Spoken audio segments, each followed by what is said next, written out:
संकेत कर दिया कि जिनके पास आप जा रहे हो वो यही है। तो उनके हाथ में जो चीज वो तो फेंकी और ऐसे लंबे पसर के एक प्रकार से थी। तो बोले मैं आपको पहचाना नहीं कि आप ही हो, आप ही के पास वो तो वहां जा रहा था। तो जब तक एक प्रकार से थी मुझको वो नहीं पहचाना, तब तक तो एक प्रकार से थी जैसे और मनुष्य से मुझको समझ करके उपेक्षा करके जा रहे थे। और जब इस बात को जान गए कि जिनके पास मैं जा रहा हूं वे यही हैं, तो उनका भाव बदल गया। तो हम लोग सबको पशु पक्षी मनुष्य ये समझते हैं, तब तो हमारी ये दशा है, हमारा भाव बदला हुआ है, तो जवाब है। और हम ये समझेंगे कि जिस परमात्मा को हमको प्राप्त करना है वो सबके वहां विराजमान हो रहे, तुम कहां तो जा रहे हो तो क्षण में हमारा भाव बदल जाए। तो ये हुई घटना आपको इस बात से बतलाई, ये उसका एक क्षण के भीतर में उसका समझो कि भाव ऐसा बदल गया, उसकी आंखों में आंसू आने लगे और बहुत ही प्रेम से अपने। तो आपको सोचना चाहिए कि भाव ही तो प्रधान है। अब हम लोगों का ये भाव है कि ये मनुष्य है, ये पशु है, ये पक्षी है, जानवर है, ये वृक्ष है, ये गाय है, ये तब तो उसके माफक हमारा भाव है। और हमारा ये भाव हो जाए कि प्रभु इस रूप के वहां प्रकट हुए, तो क्षण के बीच के वहां हमारा भाव बदल जाएगा, फिर हमारे शांति आनंद का ठिकाना नहीं रहेगा। तो ये हमने प्रत्यक्ष देखा है, और जो भाई हमारे साथ में थे उन्होंने देखा। तो अपने भाव बदलने की जरूरत। जिन प्रभु को हम खोज रहे हैं वे प्रभु हमारे सबके वहां प्रत्यक्ष में विराजमान हो रहे। ये तो एक प्रकार से थी हमारी दृष्टि का दोष है, जबकि एक है संसार नाना प्रकार के रंग रंगीली है, और उसको एक हम हरे रंग का चश्मा लगा देवे तो सारी संसार हरी हरी दिखती है। तो वो वास्तव के बीच के वहां ये तो एक झूठा चश्मा है। झूठा चश्मा इसलिए कि वो सारी संसार हरी दिखती है किंतु हरी होती नहीं, और वो वास्तव के वहां हरी है नहीं, रंग बिरंगी है, नाना प्रकार के रंग की है। एक चश्मा चढ़ाने से इस प्रकार से कि वो अपने हरी दिखने लग जाती है। ये तो एक प्रकार से थी समझो कि हमारे हृदय के ऊपर एक संसार का चश्मा, झूठा चश्मा चढ़ा हुआ है, उस चश्मे को उतारना है। उस चश्मे को उतारने के साथ में वास्तव में तो भगवान को स्वरूप है, फिर भगवान को स्वरूप प्रत्यक्ष दिखने लगेगा, जैसे वैसे दिखने लगेगा। अथवा अपने जो हृदय है, बुद्धि है, उस पर हम हरि के रंग का चश्मा चढ़ा ले में, भाव का चश्मा चढ़ा ले में, सबके बीच के मां एक प्रकार से तो सब संसार हरि के रूप में दिखने लगेगी। तो ये जो भगवान के रंग का चश्मा चढ़ाना है ये सच्चा चश्मा है, क्योंकि वास्तव में सब कोई भगवान है। गीता क्या झूठ थोड़ी कहती। बहुनांग जन्मना मंगते ज्ञानवान मांग प्रबद्धते वासुदेव सर्वमिति स महात्मा सुदुर्लभ।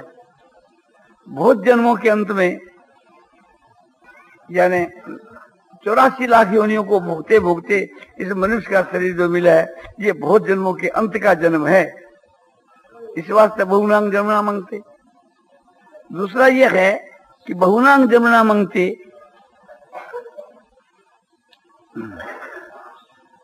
साधन करते करते बहुत समय बहुत जन्म हमारे बीत गए, किंतु सब में हमारा भगवत भाव नहीं हुआ। किंतु साधन करते करते करते बहुत जन्मों के अंत में जिस जन्म के बीच के वहां जो कुछ सब वासुदेव है, इस प्रकार से थी जो मुझको भजता है, मेरे स्वरूप का अनुभव करता है, वह दुर्लभ महात्मा। बहुनांग जन्मना मंगते, बहुत जन्मों के अंत के जन्म में ये मनुष्य का जन्म इसलिए अंत का जन्म है कि इसके बाद और जन्म होना नहीं चाहिए। भावी के सब जन्मों को ये अंत करने वाला है। तो बहुत जन्मों के अंत का जन्म मनुष्य का जन्म ही है, क्योंकि मनुष्य के शरीर में कल्याण होता है और उस मनुष्य शरीर में हम लोग मौजूद हैं। तो हम लोगों के लिए ये मनुष्य का शरीर बहुत जन्मों के अंत का जन्म है और भावी में होने वाले सब जन्मों का अंत करने वाला है ये जन्म। तो कब अंत होता है कि वासुदेव सर्वमिति, जो कुछ सब वासुदेव है, ये भाव बना। उसकी प्रशंसा कितनी की गई कि वे महात्माओं में भी दुर्लभ महात्मा। तो ये भाव करने में अपना लगे क्या कोड़ी लगे छराम, न कोई पैसा लगे, न कोई समय लगे, न कोई परिश्रम का काम। एक भाव ही तो है, फिर अपने ईंट क्यों रखनी है कि हम नहीं मानेंगे। सच्ची बात को मानने में आपत्ति क्या है? जब भगवान के वचन है वे तो मिथ्या हो नहीं सकते। स्वयं भगवान कहते हैं कि जो कुछ सो मैं ही हूं, तो ये बात सच्ची है। तो स्वीकार कर लेना चाहिए कि प्रभु ठीक है, आपने जो कहा कि जो कुछ सब वासुदेव ही है, इस प्रकार से ठीक एक प्रकार से भजने वाला महात्मा है और नहीं भजने वाला संसारी जीव है। तो भजने वाला महात्मा नहीं भजने वाला संसारी जीव, फिर हम एक प्रकार उस कोटि में क्यों रहे? संसारी जीव की कोटि में क्यों नहीं हम महात्मा की कोटि में आए? और महात्मा की कोटि में आने के बीच में न तो कोई हमारी जाति के बटा लगता है, न जन्म के बटा लगता है, न कोई शरीर के बटा लगता है, न कोई इज्जत के बटा लगता है।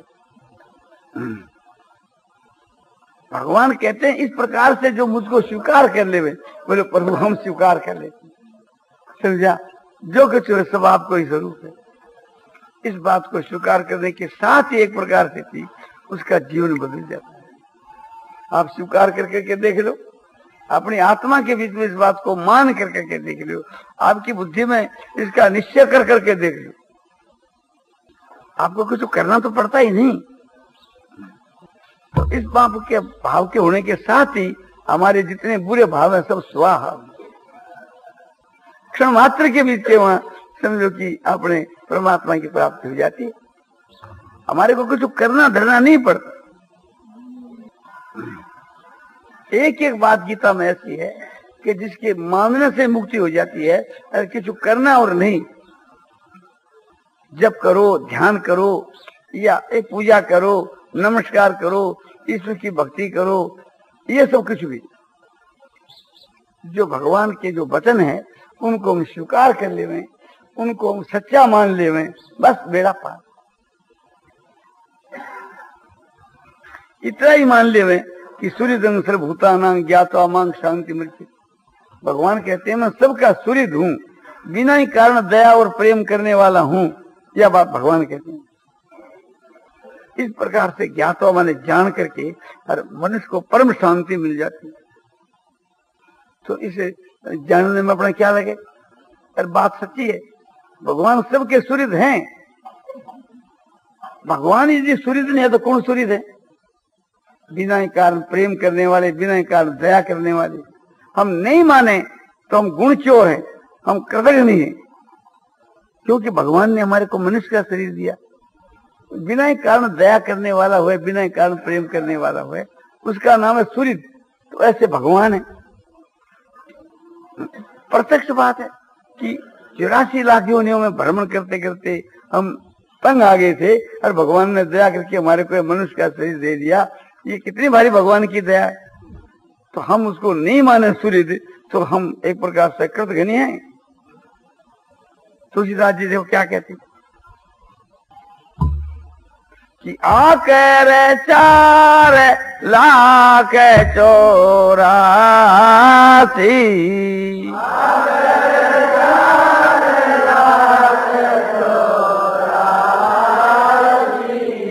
योनि भ्रमत यह जीव अविनाशी।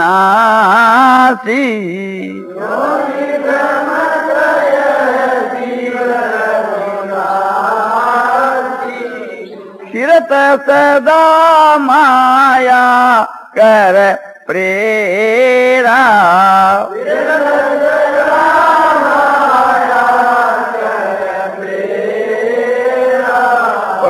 काल कर्म स्वभाव गुण घेरा,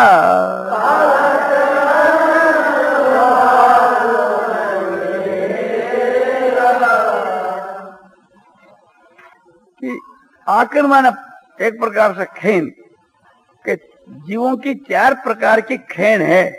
4 प्रकार की कैसी? कि स्वेदज, अंडज, उद्भिज, जरायु। जेर से जो पैदा हुए मनुष्य, पशु आदि, ये जरायु। और अंडे से पैदा हुए अंडज, जैसे समझो कि पक्षी, चींटी आदि। और जो जमीन से पैदा हुए उद्भिज, जैसे वृक्ष, जीव आदि। और पसीने से जो पैदा हुए वो श्वेत है। तो इस प्रकार के 84 लाख भेद है जीव। तो इसे 84 लाख योनियों के बीच के मां, और ये जीव है सो भ्रमण करता फिरता है। हम लोग सब एक प्रकार से 84 लाख योनियों में भ्रमण करते करते ईश्वर की कृपा से मनुष्य के शरीर में आए। फिर तो सदा माया कर प्रेरा, काल कर्म स्वभाव गुण। काल कर्म और स्वभाव और गुण से घिरा हुआ ये जीव माया का प्रेरिया हुआ 84 लाख योनियों में भ्रमण करता फिरता है। गीता में भी ये बात दिखाई कि ईश्वर सर्वभूतानां हृदय सृजन तिष्ठति ब्राह्मण सर्वभूतानि यंत्रारूढ़ानि माया। ईश्वर जो है परमात्मा सबके हृदय में स्थित है और शरीर रूपी यंत्र पर आरूढ़ हुए और अपनी माया जो है उसके द्वारा सारे जीवों को कर्मों के अनुसार 84 लाख योनियों में भरमाती। ये दशा जीवों की। तो वहां उपाय बताया कि क्या करना चाहिए कि तमेव शरणं गच्छ सर्व भावेन भारत तत्प्रसादात् परां शांतिं स्थानं प्राप्ति शाश्वतम्। भगवान ने गीता की 18वीं जाके 22 के श्लोक में कहा कि उस परमात्मा की तू शरण जा, सब प्रकार से उसकी शरण जा, उसकी कृपा से शाश्वत अविनाशी स्थान को प्राप्त हो जाएगा।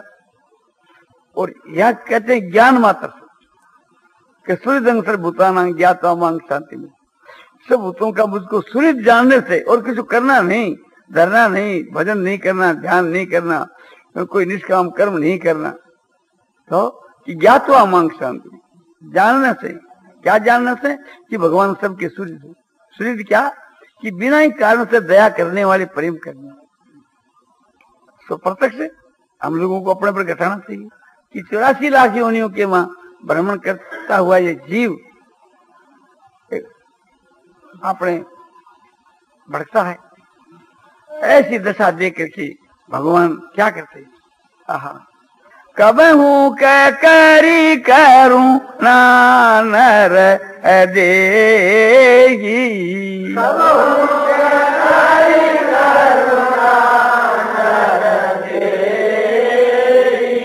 अरे देत ईस बिनु हेत सनेगी।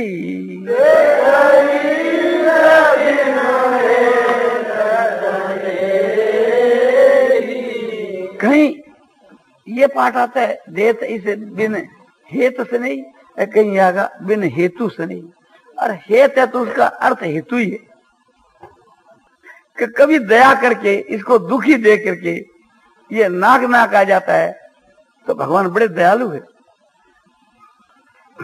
बिना ही कारण माने जीव को दुखी देकर उसको दया आ जाती है।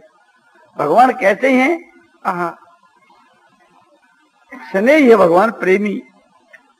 कैसे प्रेमी है? कि बिना ही कारण प्रेम करने वाले, हेतु रहित प्रेमी। और कैसे हैं कि दयालु, हेतु रहित दया करने वाले। जो हेतु रहित दया करने वाला, हेतु रहित प्रेमी हुए, उसी को आपने सूर्य कहते हैं। तो भगवान सूर्य हैं कि जो इसको दुखी देकर के मनुष्य का शरीर दे देते हैं। तो हम लोग उसी श्रेणी के वहां कि 84 लाख योनियों में भ्रमण करते करते तंग आ गए थे। तो भगवान ने बिना ही कारण दया और प्रेम करके के ये मनुष्य का शरीर हम लोगों को दे दिया। यदि भगवान हम लोगों को मनुष्य नहीं बना करके पशु बना देते, गधे बना देते, पक्षी बना देते, तो चिड़िया चू चू करे, हम भी चू चू करते। ये कुछ उपाय कर सकते हैं कि चिड़िया की हम मनुष्य बन जाए और हम भी इनके शामिल हो जाते, चिड़िया बन जाते, तो क्या करते हम? तो बिना ही कारण दया प्रेम करने वाले भगवान जो है हेतु रहित दयालु, तो हेतु रहित दयालु वास्तव के मां है, उसको हम लोगों को तो हेतु रहित दयालु मानना ही चाहिए। यदि पशु पक्षी नहीं माने तो नहीं माने, तो हम लोग तो मनुष्य हैं, हम लोगों पर तो भगवान की विशेष दया हुई है कि एक प्रकार से जो मनुष्य का शरीर दिया, जो देवताओं को भी दुर्लभ है। बड़े भाग्य मानुष तनु पावा,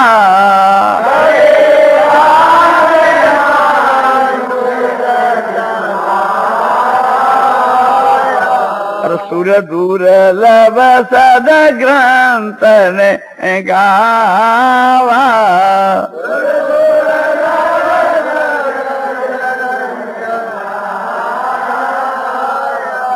बड़े भाग से मनुष्य का शरीर मिला है, और ये देवताओं को भी दुर्लभ है। ये बात सत्शास्त्र के वहां कही है। तो सबसे दुर्लभ मनुष्य का शरीर हम लोगों को दिया, और हम कुछ उसकी सेवा नहीं करें, भक्ति नहीं करें, भजन नहीं करें, ध्यान नहीं करें, समझा? तो कम से कम हमको एकदम तो नालायक नहीं बनना चाहिए।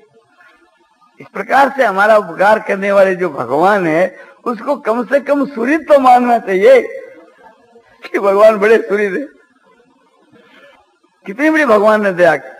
इतना ही नहीं, मौका दिया भगवान ने हमें। उत्तम देश, उत्तम काल, उत्तम जाति, उत्तम धर्म, उत्तम संघ, इसकी भी प्राप्ति करा दी भगवान। अब बताइए कि एक प्रकार से थी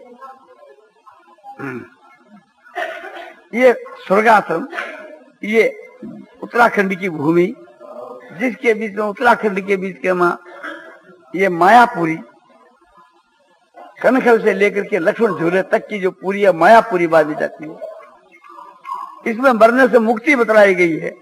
और फिर गंगा का किनारा उत्तराखंड, अब समझो मायापुरी गंगा का किनारा। अब इससे उत्तम और देश क्या होगा? तो उत्तम देश और उत्तम काल, क्योंकि कलयुग सबसे बढ़कर उत्तम काल बतला है। सतयुग के बीच के मां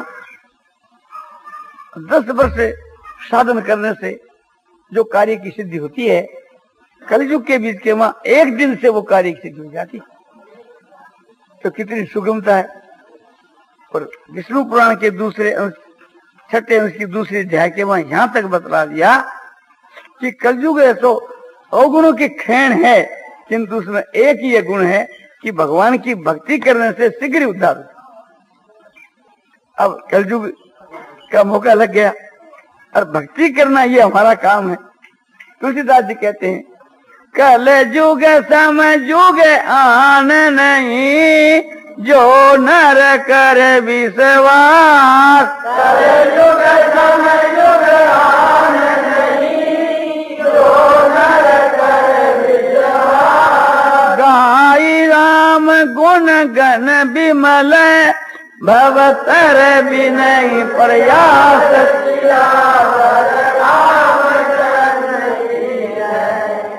कलयुग के समान कोई युग नहीं है यदि कोई विश्वास करे। भगवान के जो विमल गुण है, विशुद्ध जो गुण है, उसके गाने मात्र से थी। अब बिना ही परिश्रम के, बिना ही कोई प्रयत्न के ये मनुष्य संसार सागर से पार हो जाता है। तो समय भी अपने बहुत अच्छा मिल गया, और देश और काल मिलकर के हम लोग जो मनुष्य हुए तो भारतवर्ष में हुए, जो सारी पृथ्वी में भारतवर्ष को उत्तम माना गया। मनु जी कहते हैं कि सारी पृथ्वी के लोग जो है अध्यात्म विषय की शिक्षा जो है सो भारतवर्ष से लिया करते थे। उस भारतवर्ष के वहां अपना सो जन्म हुआ। और उत्तम धर्म इस देश के बीच के वहां भी समझो कि कोल किरात भी है, और भी सब समझो कि धर्मावलंबी हैं।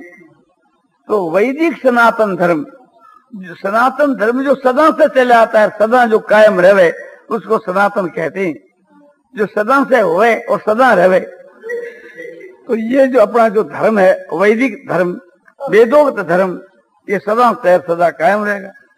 ऐसे धर्म के अपना जन्म हुआ। और जितने जो संसार के मां धर्म के नाम से प्रसिद्ध हैं, वे सब आधुनिक है। सनातन नहीं, अनादि नहीं। आप देखिए इस्लाम धर्म जो है और जो एक प्रकार से थी मुसलमान भाइयों का जो धर्म, जिसका प्रधान ग्रंथ, आदि ग्रंथ कुरान शरीफ माना जाता है, और उनके पैगंबर हजरत मोहम्मद, अब विचार करके देखो उनको कितने वर्ष हुए? 1400 वर्ष, बस खत्म।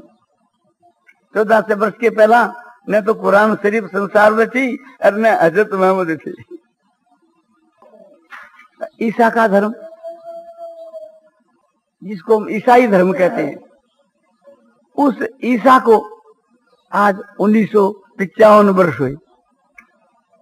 1955 वर्ष के पहले न तो संसार के मां ईसा ही थे और न ईसाई धर्म ही था, उसके पहला कुछ भी नहीं। आज करोड़ों की संख्या के बीच में, आज मुसलमान भी करोड़ों की संख्या के बीच के में, किंतु 1955 वर्ष के पहले, 2000 वर्ष के पहले तो नाम निशान नहीं था। और समझो कि गौतम बुद्ध हुए, उनका बौद्ध धर्म है, उसे को कितने वर्ष हुए? 3000 वर्ष हुए। 3000 वर्ष के पहला वे भी तो नहीं थे, वे भी आज करोड़ों की संख्या में है। और तो समझो कि मामूली है जिनकी करोड़ों की संख्या, क्या एक भी करोड़ नहीं, अल्प संख्या है, उनकी तो हम क्या बात करें। और वे भी जितने फिरके हैं, कोई समझो कि अपने 5 लाख, कोई 7 लाख, कोई सिख धर्म, कोई किसी एक प्रकार से, ये नाना प्रकार के फिरके, ये तो समझो कि मामूली है। किंतु करोड़ों की जिनकी संख्या आज मौजूद है, उनकी कथा की तरफ ख्याल करो। किंतु ये हमारा जो सनातन धर्म है, एक प्रकार से ये सदा से, जब से संसार है तब से, तो ऐसे धर्म के मां हम लोगों का जन्म हुआ, ये भी ईश्वर की कृपा है। और ये सब होकर के और उस भगवान की प्राप्ति के लिए, ईश्वर की प्राप्ति के लिए हम सब लोग यहाँ इकट्ठे हुए तीर्थ स्थान के बीच के वहां, ये भी भगवान की कृपा है। तीर्थ स्थान के बीच के वहां और परमात्मा के लिए इकट्ठे हुए, ये सब मौका मिलकर के भी यदि भगवान की प्राप्ति हमारे को न हुए तो बड़ी लज्जा की, शर्म की बात। तुलसीदास जी क्या कहते कि जो न तारे भव सागर नर समाज ऐसे पाए,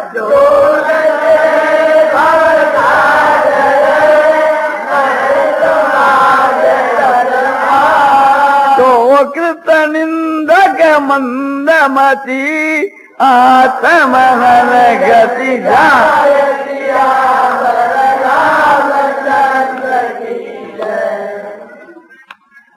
जो मनुष्य इस प्रकार के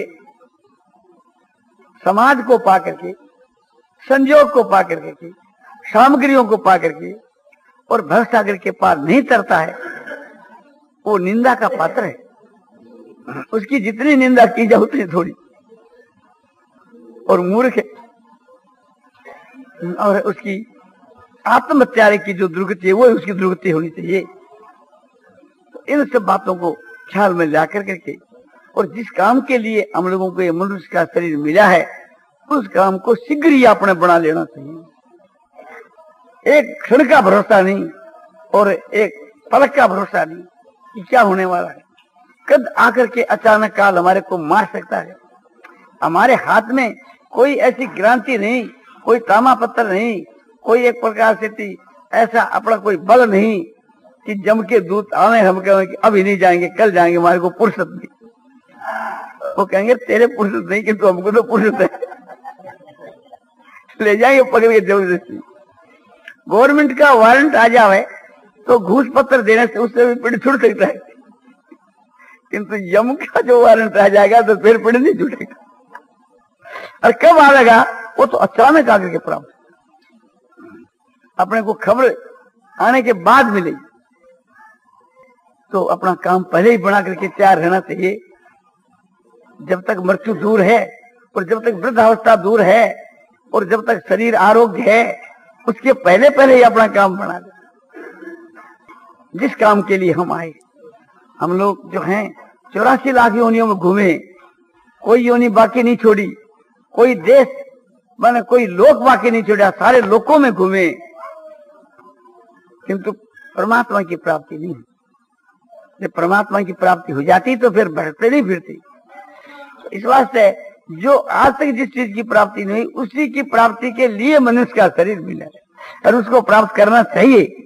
जिस किस प्रकार से शरीर और पुत्र और धन हमारे क्या काम आवे, ये शरीर हमारे क्या काम आवे और कुटुंब हमारे क्या काम आवे और ऐश्वर्य और धन और मकान क्या काम आवे। भगवान ने ये सब हम लोगों को जो दिए हैं, किस लिए? इसलिए दिए हैं कि मदद करिए, किस मदद के द्वारा तुम मेरी प्राप्ति कर।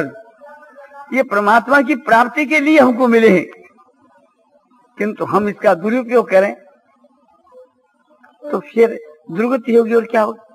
भगवान ने तो बड़ी भारी दया की। ऐसे दयालु को कम से कम हम दयालु तो समझें।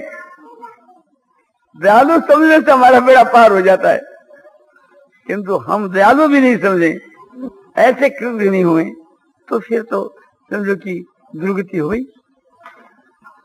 तो भगवान की दया कितनी भारी दया है, अपार दया है। तो उस भगवान की जो प्राप्ति होती है वो भगवान की दया से होती है, वो दया है। हमको तो इसके वहां साधन के लिए निमित्त मात्र बनना है।